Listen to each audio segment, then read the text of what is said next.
Welcome everyone to another video of Vinyl Attic, and this is a flashback, Gen X flashback from 1981 to 1995. I have 10 more records.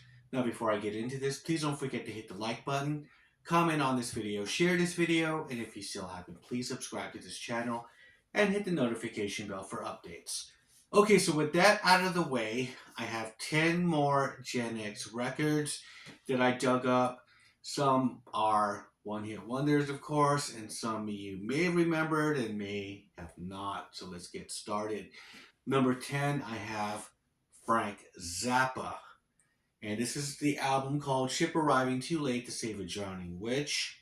Now, he's from the 60s, of course, but he did come back and have a mega hit in 1982 called Valley Girl. And this is a song which was sung by his daughter Moon Eunice Zappa, and she's pretty much just speaking like a Valley Girl. So this is a big kind of one-hit wonder novelty song, and this album is the first to debut Steve Vai on guitar, who would later be on the movie Crossroads with Ralph Macchio, where he's playing for the devil and Ralph Macchio is playing classical guitar. Of course, he would be in the David Lee Roth band and Whitesnake, but before all of that, he was in Zappa's band and this album with Valley Girl. Now, Valley Girl was a big success, and it did spawn a film in the early 80s with Nicolas Cage as, I believe, in one of his early films. And one of the songs that was really famous in that film was from Modern English, the song I Melt With You. Now, this is a 12-inch single. 12-inch singles became really kind of big in the Gen X period. So if you didn't want to get the album, you get this 12-inch single. And usually the song would be a different version.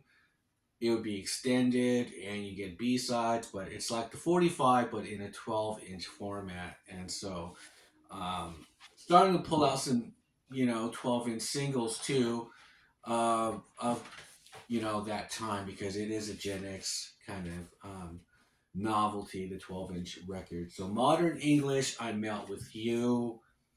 Now, this band was, I guess, they were early 80s, late 70s, and they're from Ireland.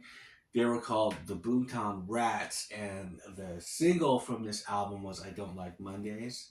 Now, the singer of this band is Bob Geldof, who later on in 85 would put together the Do They Know It's Christmas Band-Aid single for African Relief, and of course Live Aid.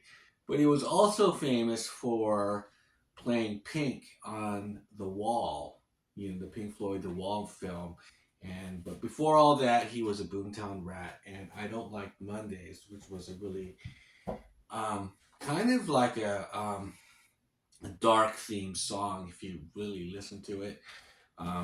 Really good stuff. Now, going back to the States, to Seattle, or to the Northwest region of North America, we have Green River, and this is probably the first grunge album ever, 1985. Now, this is comprised of members from Pearl Jam, but at first, so first they're in here, Jeff Ament and Stone Gossard. Then they would become Mother Love Bone. Then they would become Temple of the Dog. Then they would become Pearl Jam. And the singer, Mark Arm, would of course be Mudhoney.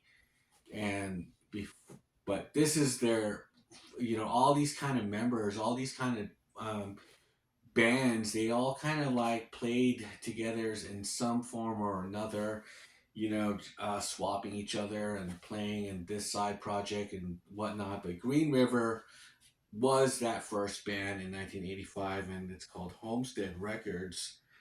It's hard to find this one, but I got it. So if you ever get a chance to listen to really early grunge, Green River. Now, coming from the hardcore punk era of the 80s. This is a band called 7 Seconds. It was pretty much considered, well, they have all these different subgenres when it comes to hardcore, and they are a straight edge band, which means they don't do drugs or alcohol. So this is a classic album here. These guys still play around today. If you haven't heard this album, I highly recommend it. The Crew by 7 Seconds.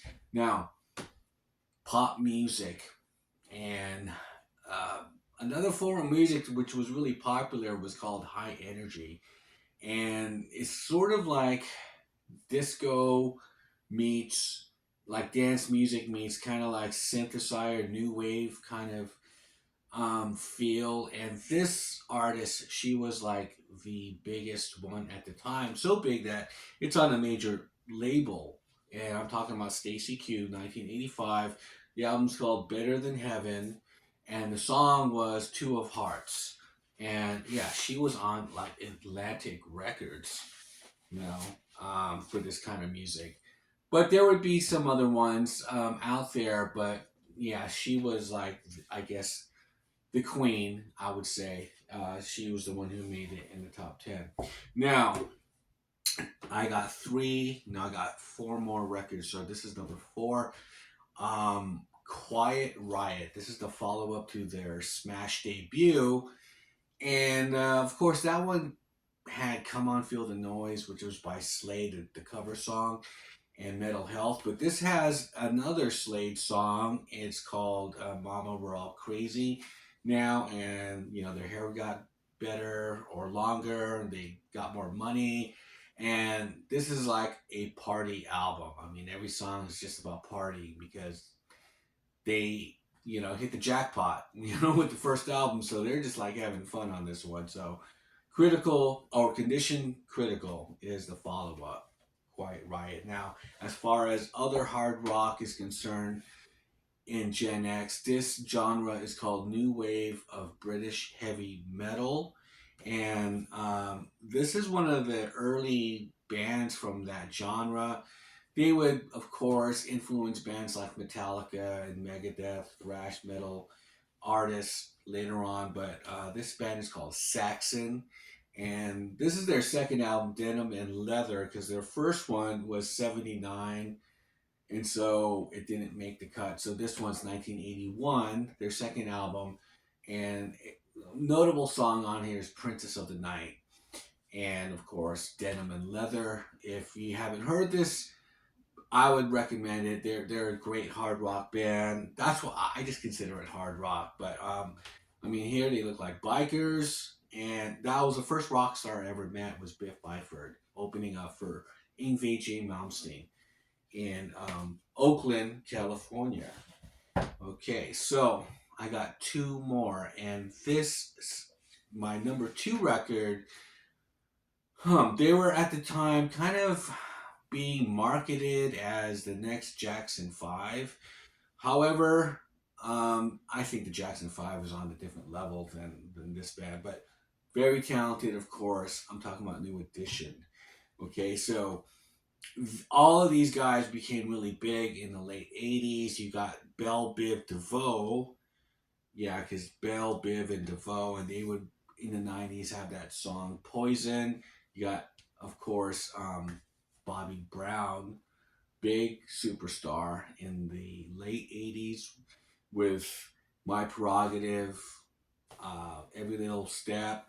He did the Ghostbusters song, married Whitney Houston. Yeah, I mean, he became, they had a reality show too, which was kind of weird.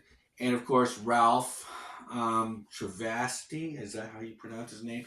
He was, you know, there. He was the one, I guess, who sang "Popcorn Love," and that's the song that sounded like a little Michael Jackson, and that was the one before this album, and that's why I think they were kind of being marketed or compared to the Jackson Five, but you can't.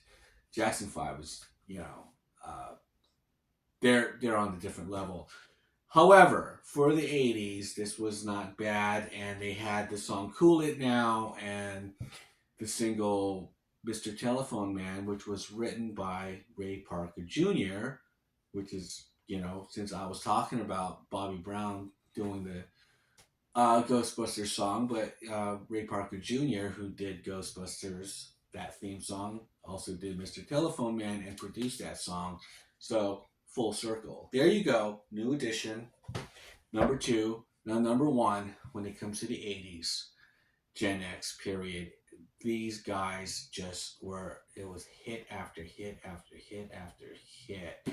Um, you couldn't escape these guys. They were always on the radio. They were always on MTV. I'm talking about Hall and Oates, Rock and Soul Part One. Now, I'm not a big fan of compilations, but this one is one of my favorites. Now they had some hits in the '70s, and that's included on here. But I mean, if you listen to this song list, this track list: Sarah Smile, She's Gone, Rich Girl, Kiss on My List, You Make My Dreams, Private Eyes, I Can't Go For That, No Can Do, Man Eater, One on One, Wait For Me, plus two new songs at the time: Say It Isn't So, which became a big single, and Adult Education, which was another big single. So, yeah, the 80s was, I mean, these guys dominated. They're probably one of the biggest duos ever, I believe. I think they beat out Simon and Garfunkel and some of the other ones. Yeah, Hall and Oates, no doubt. And they never made a Rock and Soul Part 2.